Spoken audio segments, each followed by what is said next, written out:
এই দিনটিতে বিদ্যার দেবী সরস্বতীকে আরাধনা করা হয়। বন্ধুরা, আজকে আমি জানাবো কখন সরস্বতী পুজোর পঞ্চমী লাগবে, কখন ভালো সময়, কখন আমরা পূজা করব। তাই বন্ধুরা, ভিডিওটি স্কিপ না করে সম্পূর্ণটা দেখুন।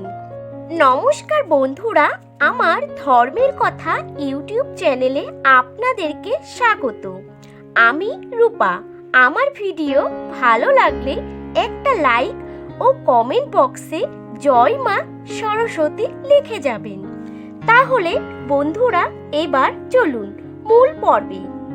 প্রতি বছর মাঘ মাসের শুক্লপক্ষের পঞ্চমী তিথিতে পালিত হয় সরস্বতী পুজো।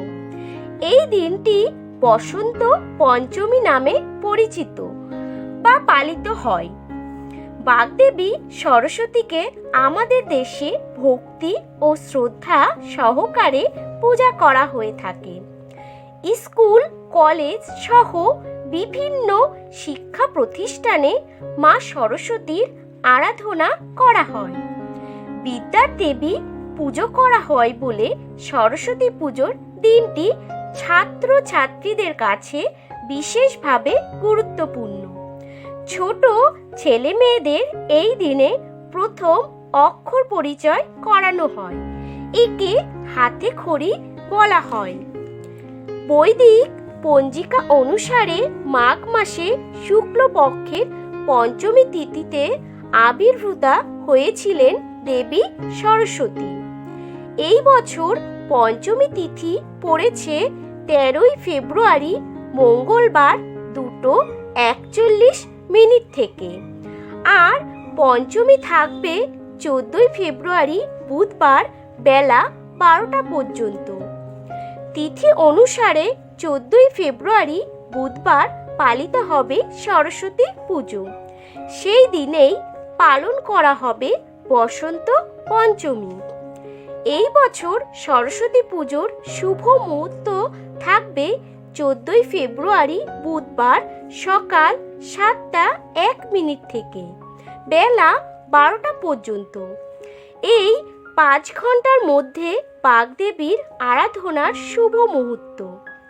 তাই বন্ধুরা, এই সময়ের মধ্যে আপনারা পুজোটা সেরে নেবেন। বন্ধুরা, শুভ সময়ে আপনারা ধ্যান যজ্ঞ করতে পারেন।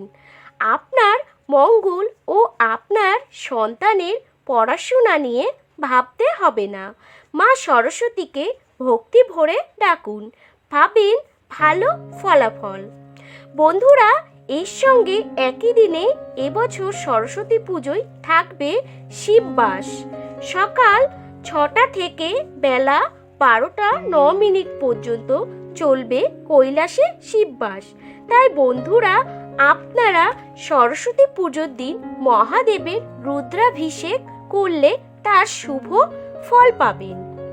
এই দিন সকালবেলা স্নান সেরে শুদ্ধ বস্ত্র পরিধান করে মহাদেবের মাথায় দুধ গঙ্গাজল ঢেলে স্নান করান।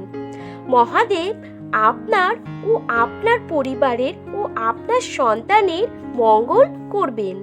আপনারা শুভ ফল পাবেন এতে।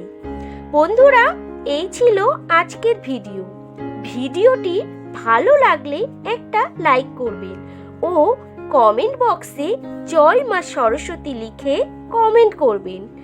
আর আমার চ্যানেলে নতুন হয়ে থাকলে চ্যানেলটিকে সাবস্ক্রাইব করে নোটিফিকেশনটা অন করে দিন ও ভিডিওটি আপনাদের বন্ধুদের সাথে শেয়ার করে দিন। দেখা হবে আরও একটি এরকম নতুন ভিডিওর সাথে।